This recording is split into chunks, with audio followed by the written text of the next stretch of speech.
Eu queria aproveitar, antes de Paulo fazer uma outra pergunta, para dar alguns exemplos de coisas importantes que a gente desenvolve na nossa profissão e que, às vezes, a gente é colocado naquele limite. Eu vou daqui para frente, eu não vou, e como é que eu faço? Aí, se eu compreendo a necessidade de a sociedade tomar conhecimento de coisas que estão escondidas, ou que não tem, que grupos econômicos não querem que possa vir à tona, então a gente toma, às vezes, decisões que são caras para a gente, do ponto de vista do risco que você, muitas das vezes, assume em relação a uma profissão. Eu trabalhava no Liberal durante muito tempo, eu levei para dentro da redação, forçando barra lá para fazer pautas sobre a questão dos conflitos fundiários, por exemplo. O Liberal não dava essas matérias. Como eu vinha do Resistência, trabalhei no paralelo, no Resistência e lá. Comecei a pautar, até que eles acreditaram, e eu comecei a cobrir um conflito fundiário que eu acompanhei durante 5 anos, que foi o conflito na gleba Cidapá, né? Então, eu comecei a fazer entrevista e comecei para dentro da área. Naquela época não tinha hotel, né, nos municípios ali que hoje fazem parte da região lá. Santa Luzia era chamado só quilômetro 47, Cachoeira era só Cachoeira, o garimpo do Cachoeira, hoje é o município Cachoeira do Piriá, enfim. Eu dormia na casa dos trabalhadores rurais. Eu, fotógrafo, a gente dormia na casa deles, porque não tinha pensão, não tinha hotel, não tinha nada.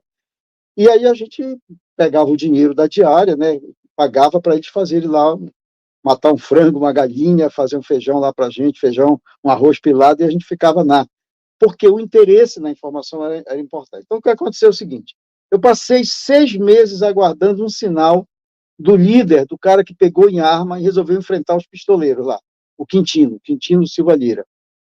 Depois de 6 meses, o cara mandou um recado para mim que ele me receberia, num domingo à tarde, olha só, num domingo à tarde, e num puteiro, que ele achava que era o único lugar que ninguém ia desconfiar que eles pudessem estar lá. E aí, quando eu cheguei com o jornal, eu disse, olha, finalmente eu vou poder fazer a entrevista com um cara que toda a polícia quer localizá-lo e não chega nele, ele é protegido. Então, o jornal, o meu chefe lá, que era o Anselmo Gama, providenciou, ficou empolgado, foi lá no departamento de administração, conseguiu a autorização, preparou lá as diárias, essa coisa toda, escalou motorista, escalou fotógrafo. Quando chegou no dia seguinte, foi vetada a matéria. Não, você não vai, isso é muito risco, pode acontecer alguma coisa, você ainda leva um tiro lá, e aí acabou, ainda fica ruim para o jornal.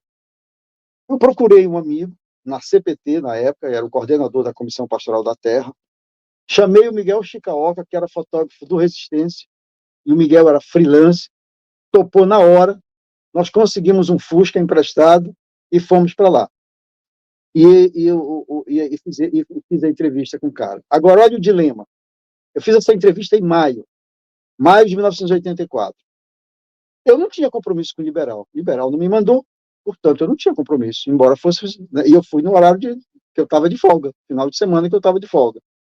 Então, eu trouxe a matéria, escrevi a matéria, o Miguel revelou as fotos, me deu as fotos, e eu fiquei num dilema, sabe por quê? Porque a polícia não conhecia a cara do Quintino. Se eu publicasse essa matéria, eu estava entregando para a polícia o Quintino. Entendeu? Então, eu fiquei num drama ético, não publiquei. Depois disso, a polícia começou muito lá e batia nas pessoas para entregar o Quintino, dizer onde ele estava.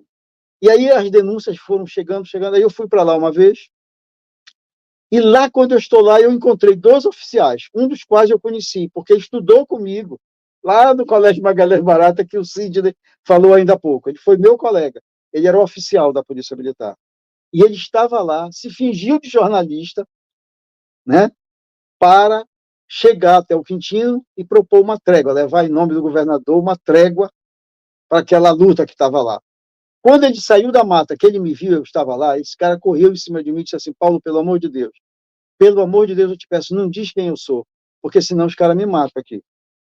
Aí eu disse, bacana, né? Tu podes cometer usar uma situação dessa, né? E eu não posso sair dizendo que eu sou oficial da Polícia Militar, né? Mas tudo bem, eu não disse. Só que nesse dia eu vim embora. Quando eu cheguei aqui, no dia seguinte eu levei o material e disse, olha, está aqui, esse material. Como eu sou funcionário do jornal, não vou vender para o próprio jornal, apesar de ser um trabalho meu pessoal. Mas o trabalho do fotógrafo, que não pertence ao jornal, vocês pagam.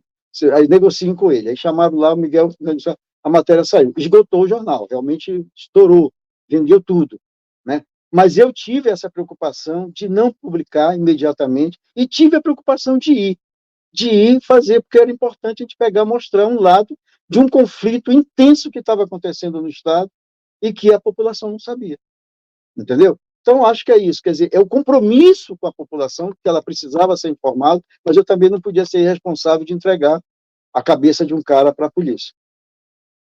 Os dois oficiais, eu preciso dizer, eles fizeram uma entrevista gravada, né, e fizeram foto.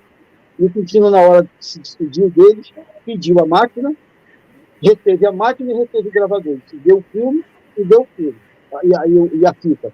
Então, eu já tinha certeza de que aí a polícia já tinha a figura do Quintino. Por isso eu vim e corri para publicar a matéria. Então é isso, quer dizer, é tomar decisão. Muitas das vezes, decisões, mesmo chateado com o liberal, pela postura que o liberal assumiu em relação a mim, eu achei que era importante que a sociedade tomasse conhecimento daquele acontecimento ali. Rapaz, mas que história. O Quintino era praticamente uma lenda, né?